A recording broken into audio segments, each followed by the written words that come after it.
let's be good with our children. And as parents, let us make it easy for them to obey us and to be good to us. We as parents, sometimes we expect our children to listen to us, but we are unreasonable.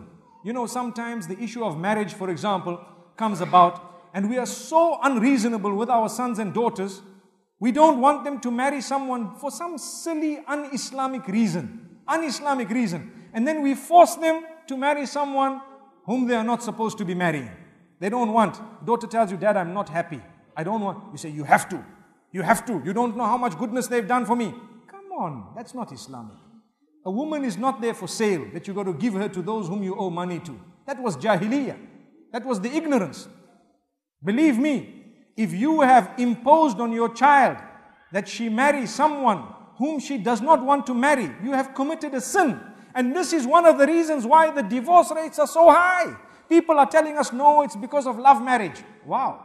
Yes, we do agree that sometimes people do not know how to get married, but you as a parent, why did you not guide them from a young age of 8 and 9 as to how to choose a spouse, so that the day they grew older, they could choose correctly? Now that they are old and they've made a choice and you stayed out of their lives, who is to blame that they've made a choice and they are fighting you for it? It's you to blame. You were too far away from them. You might have been trying to earn the millions and the billions, not realizing that 1 billion alone is enough for having spent time with your own children.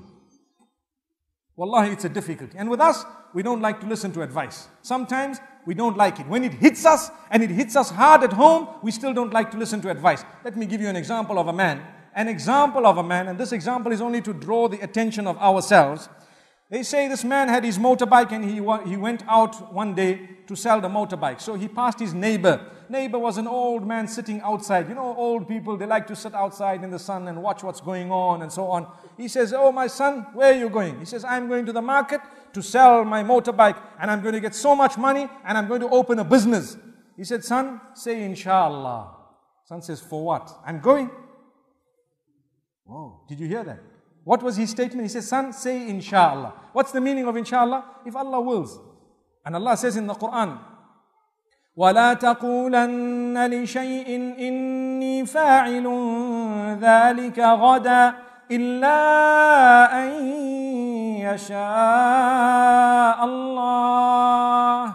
Surah Al-Kahf has a beautiful statement. Do not say that you are going to do something tomorrow or in the future, whether it is near future or afterwards, without saying that if Allah wills, without hanging it to the will of Allah subhanahu wa ta'ala. So the old man says, say inshallah. He says, for what? I'm going. He didn't say it and he went. So he stood at that haraj, you know, that auction, and he waited with his motorbike for a long time, and people came, they showed no interest in his bike and they were going, and the day was almost over. Near the end of the day, one man comes and says, how much are you selling your bike for? He says his price. He says, okay, can I take it for a ride? He says, yes. He jumped on it, he went. He didn't come back. He didn't come back. This man waited, evening came, nightfall came, midnight came, nobody came back. The whole auction closed. They told him, what are you doing? I'm waiting, the man is going to come with my bike. He waited. Following day in the morning, he started walking back home. He had to walk. No money, no bike. Now when he walks back home, old man is sitting outside there, and he says, my son, you got your money? You know what he said? Inshallah, I took my motorbike. Inshallah, I waited at the haraj. Inshallah, a man came. Inshallah, he took my bike. Inshallah, I gave him a price. Inshallah, he rode it. Inshallah, he did not come back. Inshallah, I'm walking here. Inshallah, I passed. He said, hey, what's wrong? What's wrong? He says, I regret. Inshallah is the word I should have said. He said, son, too late. When we told you to say it once, you didn't. Now you can say it 1,000,000 times, it's not going to help you. How? May Allah subhanahu wa ta'ala grant us goodness.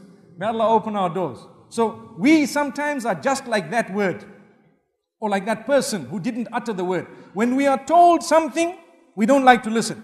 When it comes back to haunt us, we say, oh no, this should have happened, and now we have a big mouth. May Allah subhanahu wa ta'ala bless us all.